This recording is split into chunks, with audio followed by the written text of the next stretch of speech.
Hello, everybody, and welcome to Charity Radio. Dave Maher here. Hope everybody's keeping safe and well. So delighted to have in our virtual studio, we have Vivian Rath. Vivian is a man of many talents. He is a lecturer and researcher in Trinity College Dublin. He is, I was going to say currently doing a PhD, but he's just informed me he's finished. So after a long slog, he's finished a PhD where he was researching the social engagement experiences of students with disabilities in higher education. He's also board member of the Irish Human Rights and Equality Commission and of the National Disability Shareholders Group. So without further ado, welcome Vivian, how are things? Dave, great, thank you very much. I tell you, Dave, it's an interesting time and one which I just reflected on when you said about doing our interview over Zoom. And in actual fact, would you believe, last weekend was my 1 year anniversary of cocooning. Okay, good man. Yeah, so it's not something that you would readily celebrate, but it's certainly something that many disabled people like myself would recognise, and it's been a tough old year.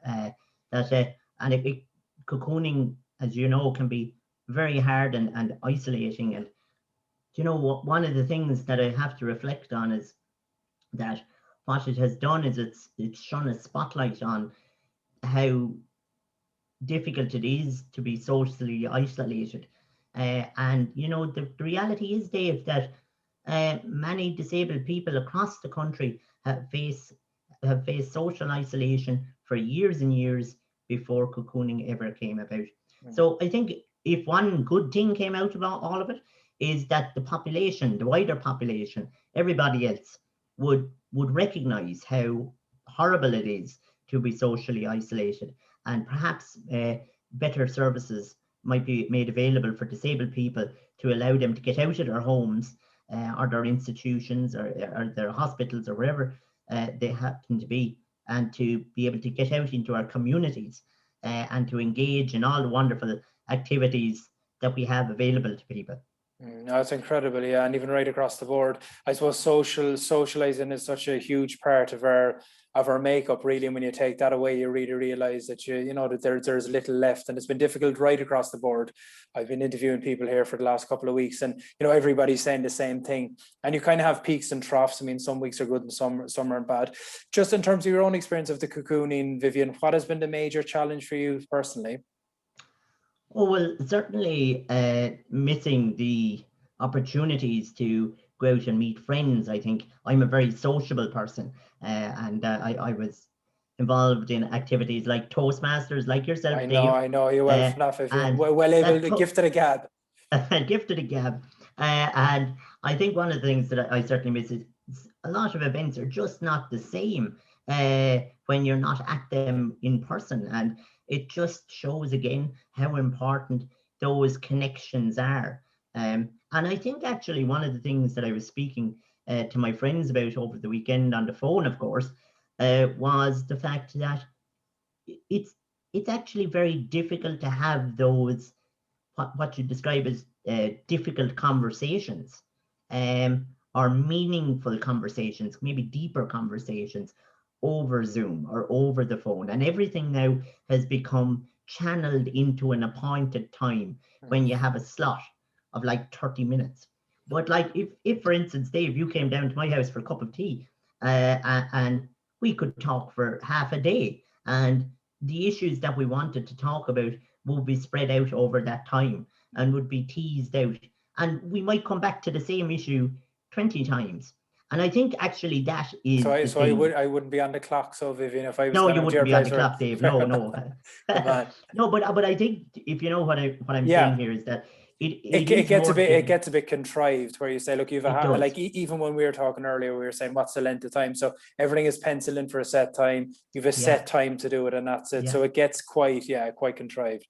So I think that's one of the things that certainly we're missing. But one of the high points of the last year is that I actually completed my PhD, and a joke. Congratulations. Well, thank you very much, Dave. But what a joke with many of my friends at the moment is that it took a pandemic for Viv to complete his PhD. So what it did, of course, it forced me to stay indoors and to focus entirely on my PhD work and writing up my PhD. And of course, for all your listeners out there, a PhD can take anything from 4 to 6 years. And what it involves is researching. You pick a topic, an area that you're interested in, and you identify a number of questions that you want to answer. And then you spend your time firstly reading and reading all the literature relating to that topic. And then you would then go out and do your research. And in my case, sorry, Vivian. Yeah, no, I was just saying in terms of difficulties and challenges, obviously, like I'd imagine it's hugely important to meet people face to face when you're doing research, when you were speaking to people. Yes, people are accessible by Zoom and by phone, but I'd imagine one of the big barriers was for you was not being able to meet people face to face. Absolutely right. And you can tell, as a researcher, you can actually tell so much from a person's body language when you ask a particular question and how they reacted to that. And there's a lot to be read from that too. However, and if I just give you some background on my own research, my research focused on the social engagement experiences of disabled students in higher education in Ireland. And that I decided to do that piece of research based on my based on some of my earlier experiences because when I actually started higher education in 2002, many moons ago, many moons ago, Dave, that I was among less than 1% of the student population with a disability, which is phenomenal really when you think about it, and that I was actually the only person from my secondary school that year to go to university. So it was a very isolating experience.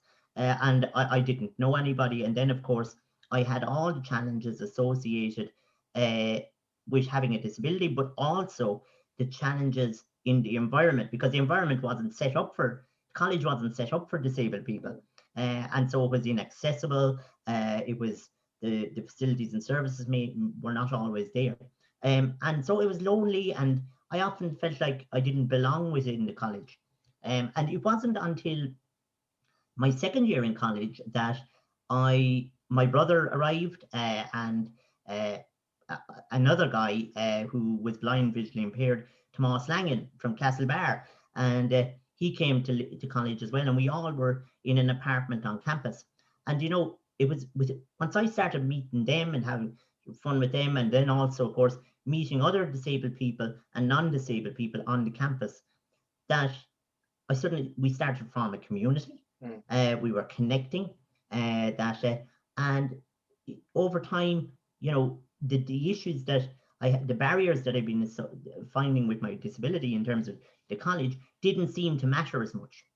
But can I make an observation, Vivian? Because I know, as you kind of alluded earlier, the Toastmaster, you're the kind of fellow who just gets up and gives it a go. You're a very eloquent speaker. You know, it's easy for me to look at. I think it'd be quite easy for you to communicate. But what about disabled people or people with disabilities who don't necessarily have the communication skills that you have, that might be a bit more quiet or a bit more reserved? I'd imagine for them it must be a huge ordeal going into a college without any kind of support system in place. Well, of course, that's absolutely, you're right. It would be a huge challenge, and especially if, for instance, you were a deaf student and you didn't have a sign language interpreter. So that would be hugely challenging. Although nowadays, so for instance, deaf students would have a sign language interpreter for their classes, but they don't necessarily have them outside of class. And if you think about it, Dave, that's the place where you make your friends, your connections, that you might go for a cup of tea with someone or a pint, or you might go even just going to the library or a study group. And that provides all sorts of challenges. But if I could just go back in terms of my own journey for a second, when we all got together, what happened was that we actually founded a wheelchair basketball team that time. And it was the first third level wheelchair basketball team in Ireland. A third level, that is, wheelchair basketball team. And it was activities like that where we could meet each other and have a bit of fun that created those connections. And suddenly, within no time, I was involved in the Students' Union, and I had become a Students' Union vice president. and was in a position then to support other disabled students to remove the barriers for them. But once I finished all that, I went on to do my master's in business management in Smurfit, where I focused on the employment of graduates with disabilities. And one of the things that I learned when I was doing my master's research was that many disabled students, when they were going for employment, what they were finding was they didn't have a lot of other things on their CV. So, for instance, they did have their college degree, but they didn't have their other activities, those extracurricular activities. And employers look to that now, and still do, to look to your CV to see, well, what else did you do outside your degree? Were you a volunteer? Were you play football or involved in a club or society? And students reported to me that created a difficulty for them.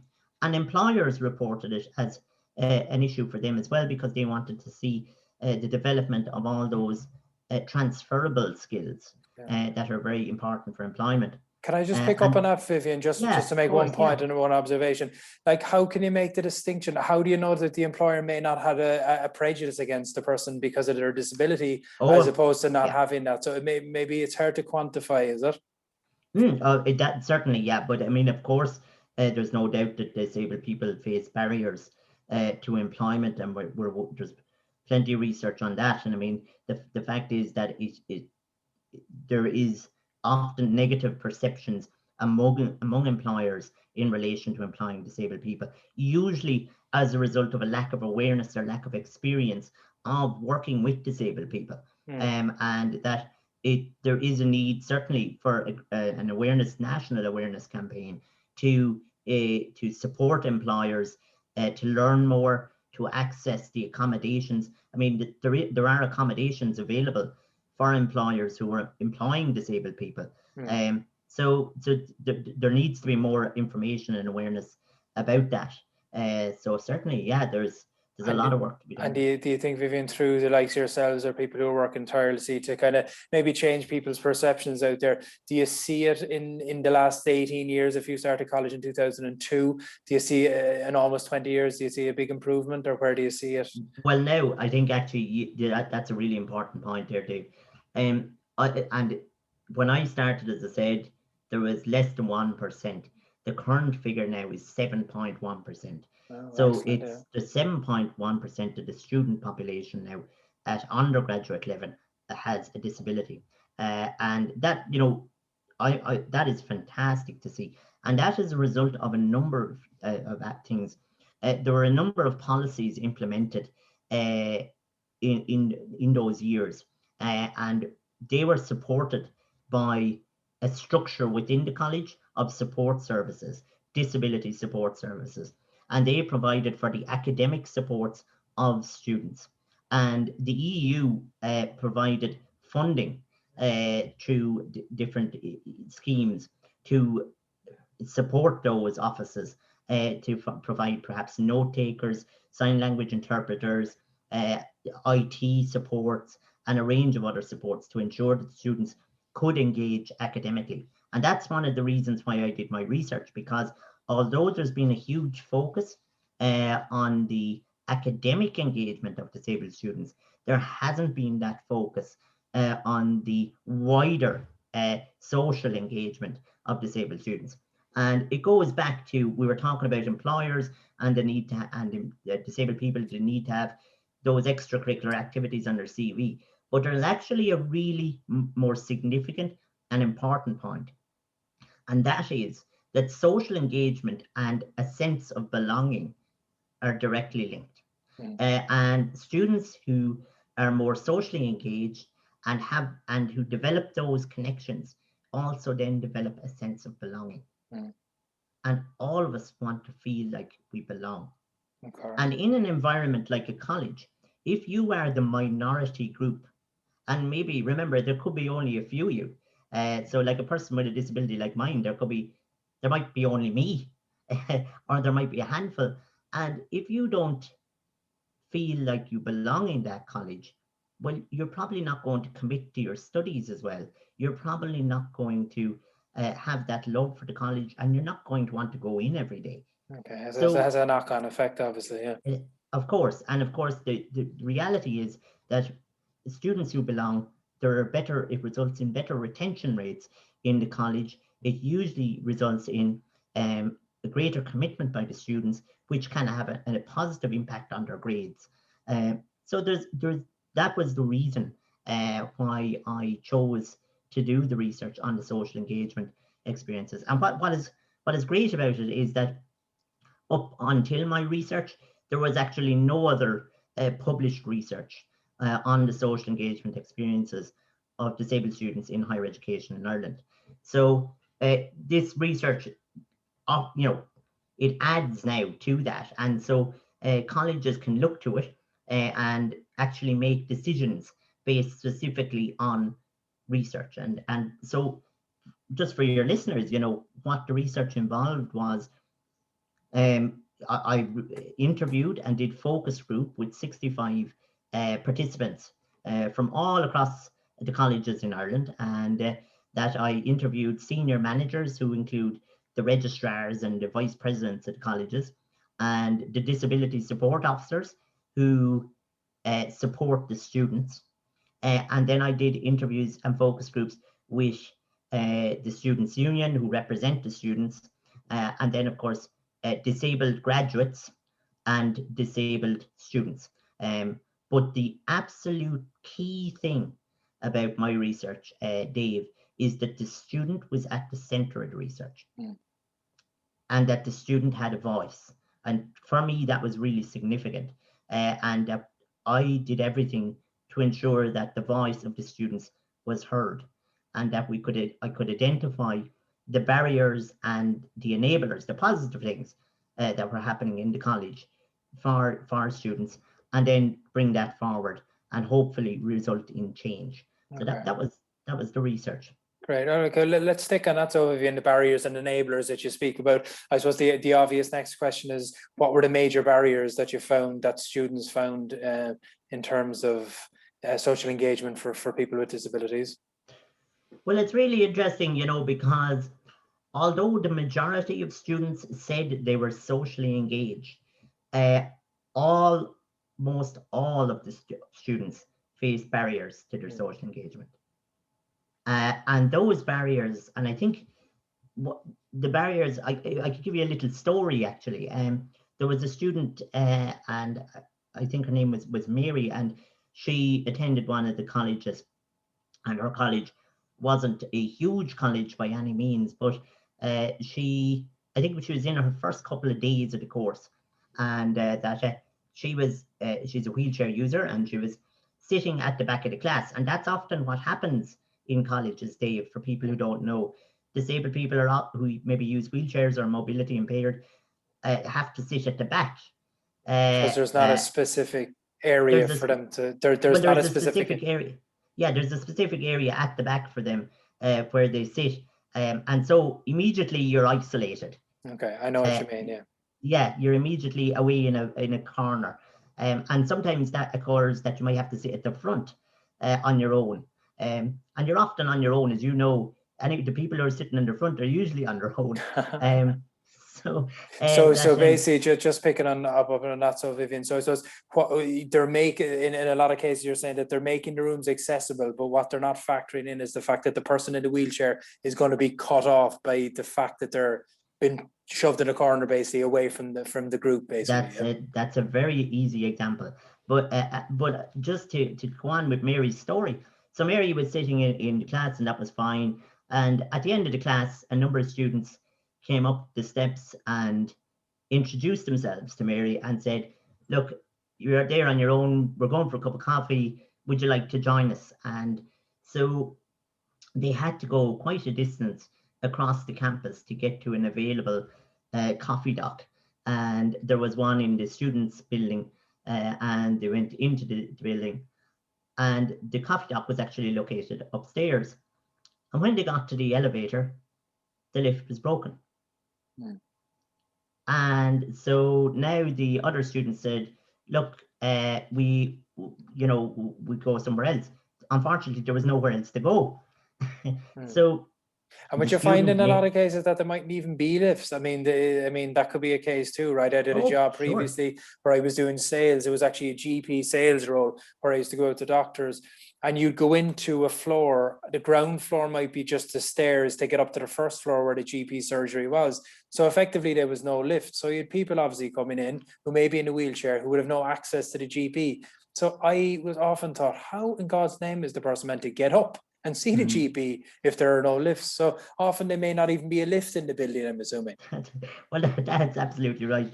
But in Mary's case, that she said, look, it's fine, just go ahead without me, you're grand. And so after some discussion, the other students went on, and she was left there on her own. And she said that was the moment she felt like she didn't belong in that college. And that's just a very simple example, but it kind of encapsulates everything that's happening. And so many students faced barriers like those structural aspects that really in this day and age shouldn't be happening. There has been legislation for many years now in relation to ensuring that our buildings are fully accessible, especially our public buildings. And yet that legislation is not always being seen through. And you gave the prime example there of the doctor's surgery.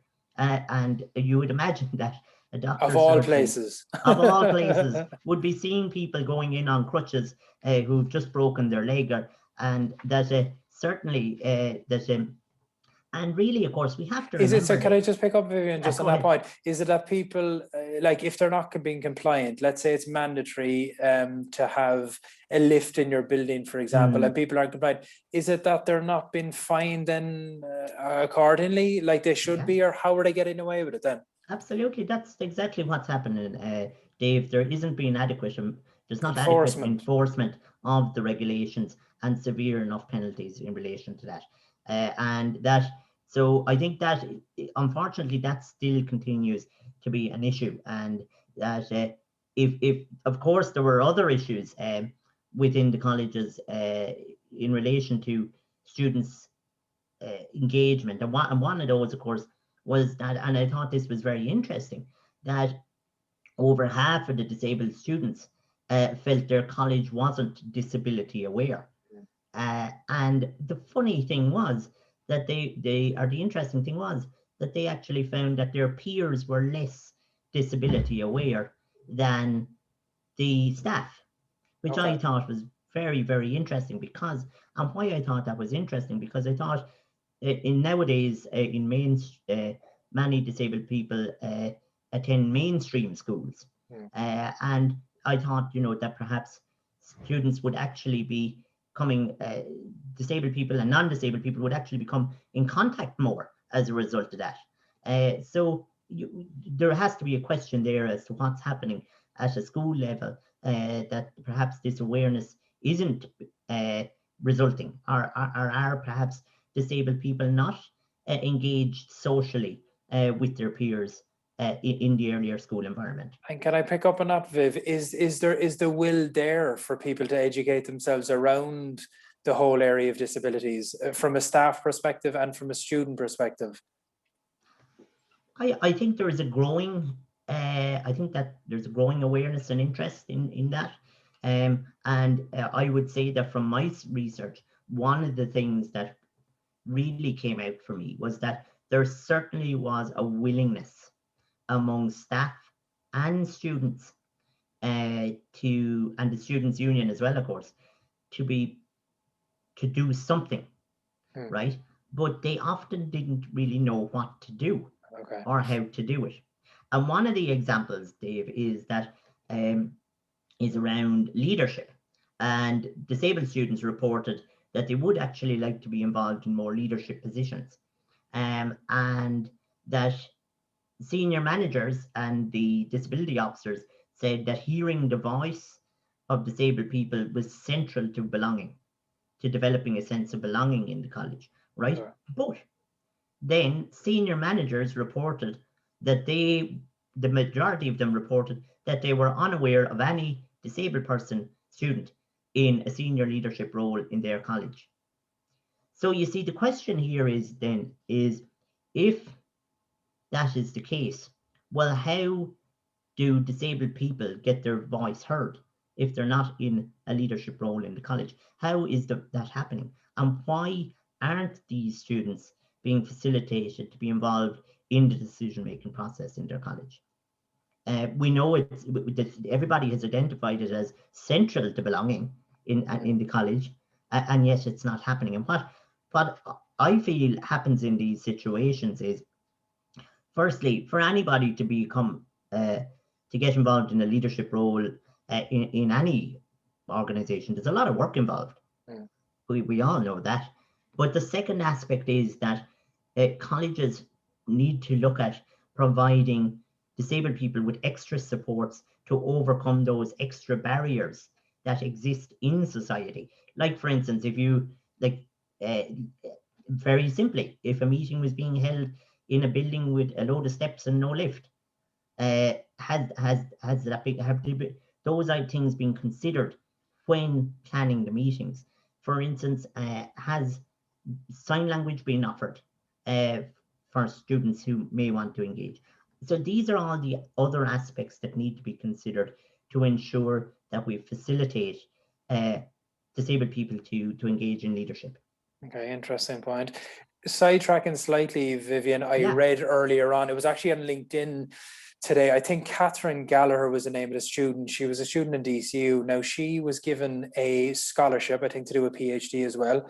And it may be taking her medical card and her added benefits that she would get being a person with a disability may be taken off her if she accepts the scholarship of 16,000, which is insane. So do you know anything about this, or what's your take on all this? I do actually. I know Catherine very well, that because I am the founder and chairman of the Trinity College Dublin Forum for Staff and PhD students with disabilities. And that's the first type of committee or group in a college in Ireland to represent postgraduates with disabilities. And so I was actually, I do know Catherine, and Catherine is based in DCU, as you mentioned, and she ran a fantastic campaign, awareness campaign to highlight this.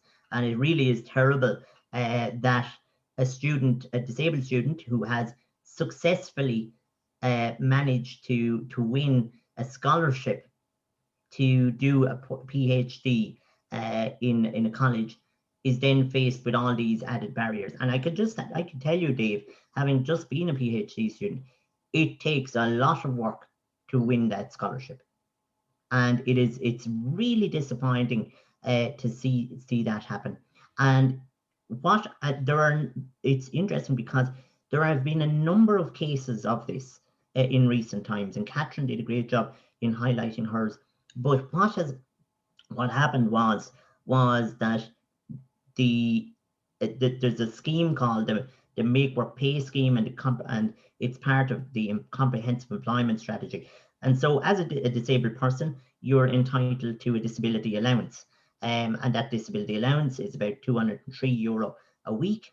But if you take up any type of activity that results in an income, you have to report it to social welfare, and that's what disabled people do. They report it.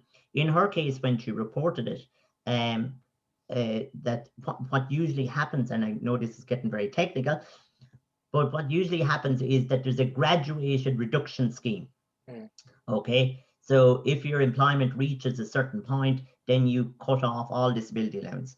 But if it's below a certain point, you keep a certain amount percentage of it, yeah. Percentage of the disability allowance. And that, so in her case, she probably would have been still entitled to keep her scholarship and earn probably, I'm only guessing now, but it probably, could be over €80 a week. But as opposed to 203, yeah.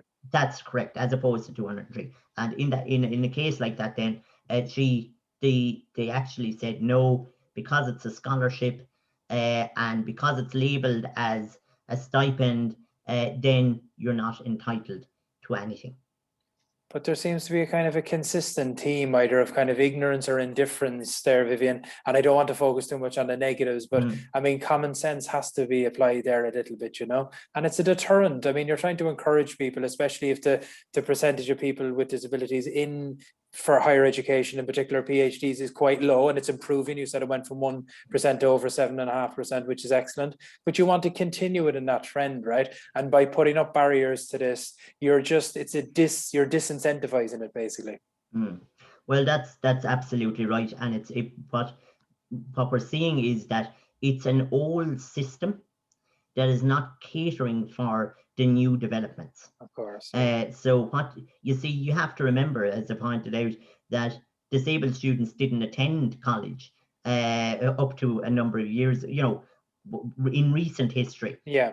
And so these systems haven't been developed with that in mind. And the other aspect, of course, is that, and this is what Catherine's case has highlighted, is that there's only 2.4% of the overall student population at postgraduate level has a disability.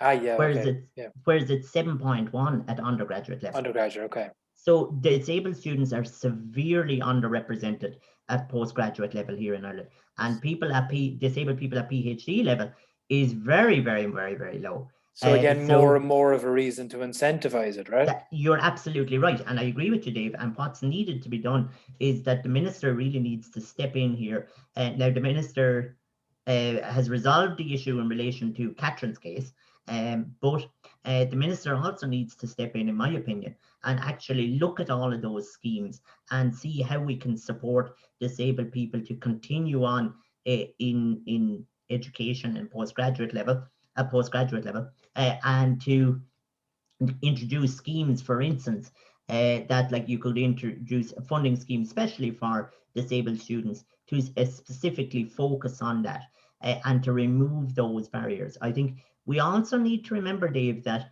there is a cost of disability for disabled people. So, okay, what I mean by that is that if you're a disabled person, you might incur extra costs. Exactly, yeah. And those extra costs are not being taken into account when scholarships are being given out or funding is being offered for disabled students. And so I'll give your listeners a quick example. A quick example is, if you're a disabled person, you might, for instance, an easy example is if you're a wheelchair user, you might need a flat on a ground floor. That flat might need to be a little bit bigger than the regular flat. And that immediately all results in extra costs for you because they're much more difficult to find.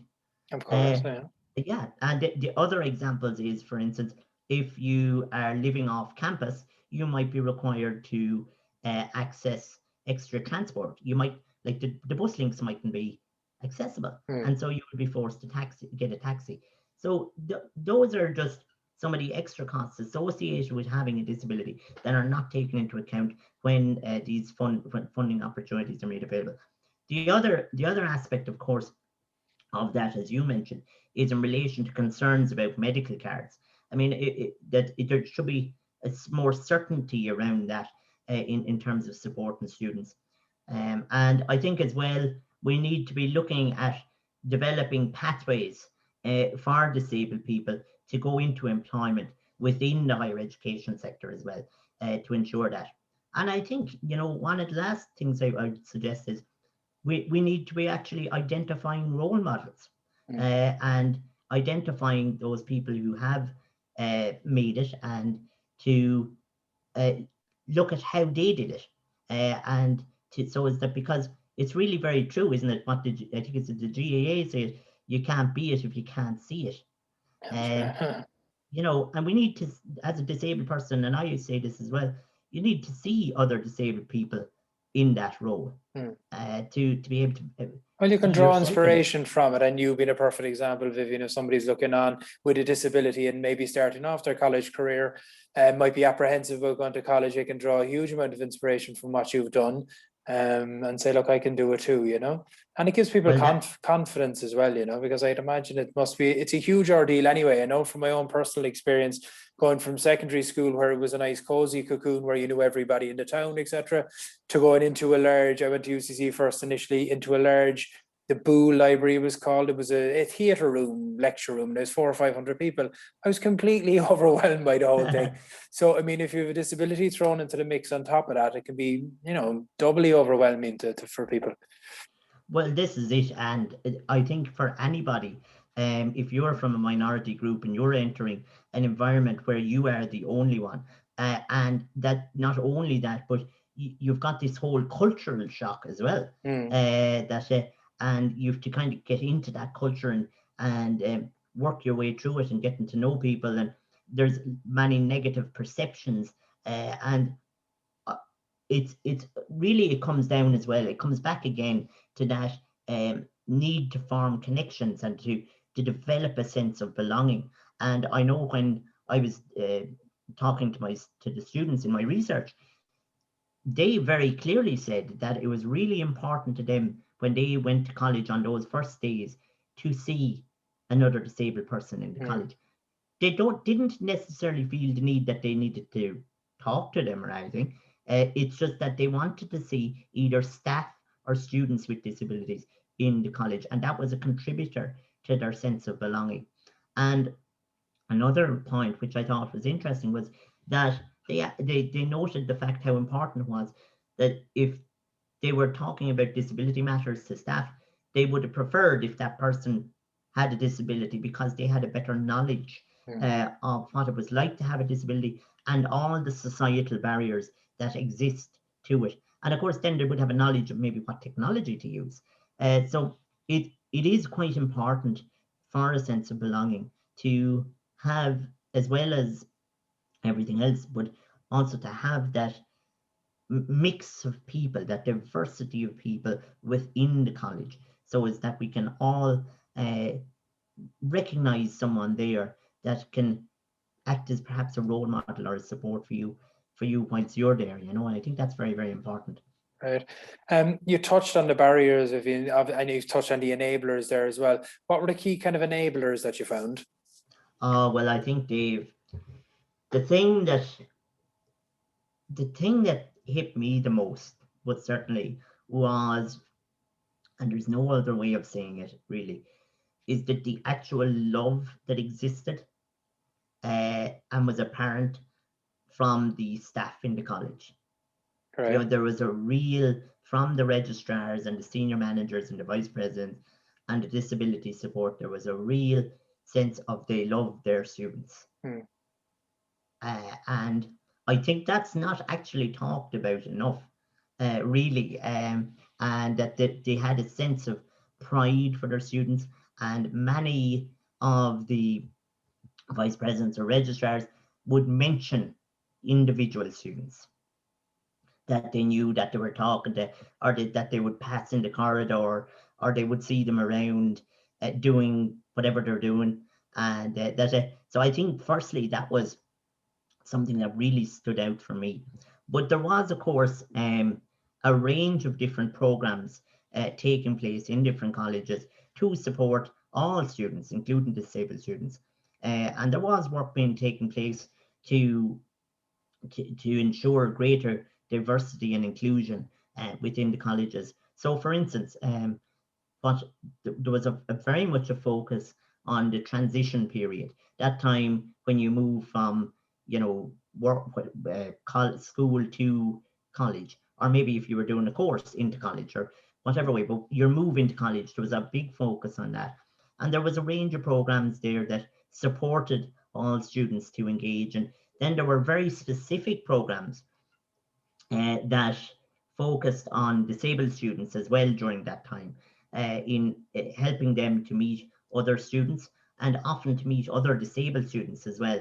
And those programs were very good. Like, for instance, one college brought the students in for a couple of days before everybody else, and actually they stayed on campus. Okay. So they could just familiarize themselves with the surroundings without the pressure of thousands of people around, where it might be just a bit easier for them to get to know their environs.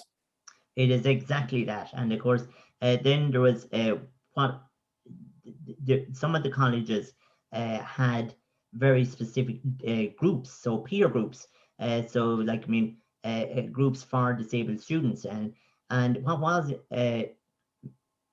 worth noting was the colleges that had peer groups for disabled students, or disability groups, or they were often called ability groups, or um, those colleges seemed more disability aware, and had there was certainly a sense that they had met senior people had met disabled students, or the students union were very aware and were running awareness campaigns. So there certainly was a point around that.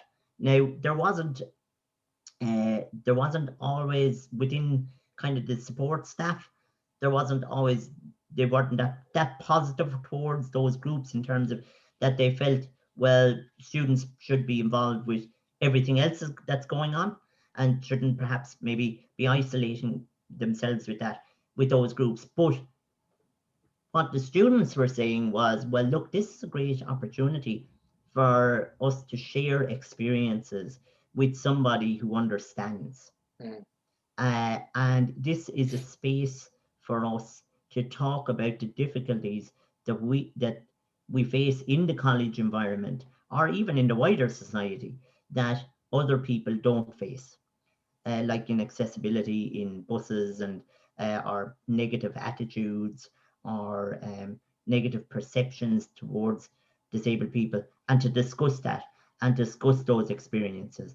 So it was quite, I think it was really an eye opener in terms of that. And I think as well, it is important to say that the peer groups are certainly not the magic key, but I think they are very, very important to many disabled students. But I think the central and most important thing is that those groups are run by disabled people and organized by disabled people. Or else it can be a little, yeah, people need to feel it really, don't they, and feel what's going on themselves. And as you said, if the group of peers all trashing around ideas, you're probably going to be a bit more productive than if it's somebody, maybe an able-bodied person, who wouldn't fully appreciate the challenges and difficulties. Well, that's it. And although it is great to have allies, who are non-disabled, and I would say that really you need everybody on board in order to bring about change. But I think you're right about that. And I would see that when we set up our forum for staff and PhD students with disabilities in Trinity College Dublin, that was set up by myself, a disabled person, and another staff member as well, Patricia McCarthy, who is a disabled person. And we drove that, and really it has transformed the college structures for hearing the voice within the college. And so what I mean when I say that is that before we set up this group, there wasn't a structure to hear the voice of disabled staff and postgraduate students in the college. And what has now happened is that there is a channel running right from the top down and the bottom up to hear that voice. And that is really important, because if you want to bring about change anywhere, you need to ensure that the voices are at the table, and that the question you should be asking yourself really in your organization, and this also is important for community groups, community clubs, soccer, football, GAA, whatever you're in. You need to look around the room, and you got to ask yourself the question, who is not in the room? And then you need to start looking at that and asking why they're not in the room. And then you need to start looking at involving those people and offering a structure that can include them. And remember, your organization or your group will actually be the better of that in the long run. Of course, because if you get members who are, disenfranchised and are breaking away a bit, or kind of disillusioned with the whole thing, they're going to drift away from it. So you want to keep everybody at the core, and the key is involvement. As they get everybody involved in it. That's absolutely right, and that is the absolute key. And that, if remember, a diversity of views and a diversity of thought can bring about brand new ideas and new ways of looking at things. And that so certainly, so we saw that when we were establishing our group, and that it's great now because we're actually connecting with other colleges who are now looking at setting up similar groups. And although our group in Trinity initially had a very serious focus, which was setting up a structure to have the voice and experiences of disabled people and staff and students heard, it actually now has a fun element as well. And I think That's you've injected that, Viv. I know you personally. So you well, that no, I think the social element is actually the most important part, because that's when I always feel that the real learning happens, and the real connections are built. And I feel it's necessary to just separate it out a little bit. Have your serious thing, and that's very important. But also, it's key to have a little bit of fun.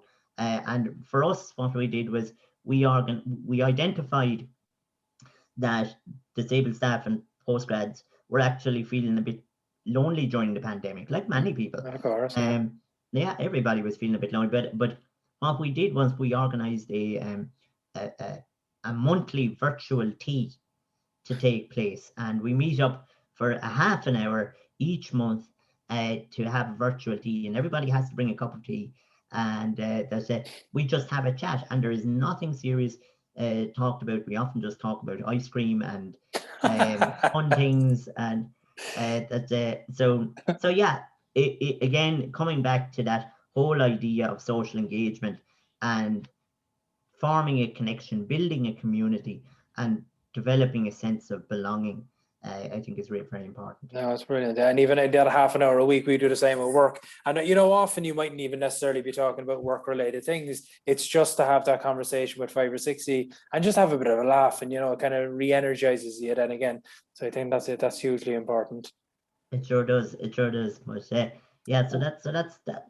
In terms of the research aspect, I mean, that's really I think the most important focus of it all, really, is creating that and developing a culture within the college that creates an openness to disclose your disability as well, because many people can be wary of disclosing their disability, and that we found that as well in the college, that staff and postgraduates were just a bit apprehensive about that because of the negative perceptions that exist, and that we were working with to improve that culture in our college to create a more open environment. And that goes right across the board, isn't it? For as you said, for any minority, regardless of what it is, just having that kind of inclusivity and awareness being the key kind of facet to the whole thing as well. Oh, certainly, and an awareness. If you would, once you build that in, I think that's very important to it. But of course, I have, in terms of the whole topic of disability rights and voice, one of the most significant things for me, of course, has been involved in the Irish Human Rights and Equality Commission, Disability Advisory Committee. And of course, as many people would know, and your listeners would know, the United Nations Convention on the Rights of Persons with Disability was ratified here in 2018 in Ireland. We were actually one of the last countries in the EU to ratify the UNCRPD, which was very disappointing. But needless to say, what the UNCRPD does is it doesn't actually provide any new rights for disabled people. What it actually does is reiterates the existing rights, but also just amplifies it, that in terms of reminding people that these are the people with disabilities rights too. And these are the little things that steps you need to take to ensure the protection of the rights of disabled people. And so it actually acts as, in many respects, as a framework for both countries, but also companies and organizations to protect the rights of disabled people. But in my opinion, the UNCRPD has been a game changer for disability rights activists like myself, in Ireland to advocate for better rights for people in the country, because it offers us something to point towards. And to say, well, this is what's happening in other countries, and this is you have signed up to this. And in many areas, Ireland is still some way behind and has a lot of work to do. But at the moment, do you think that's just an Irish psyche as opposed to disability specifically?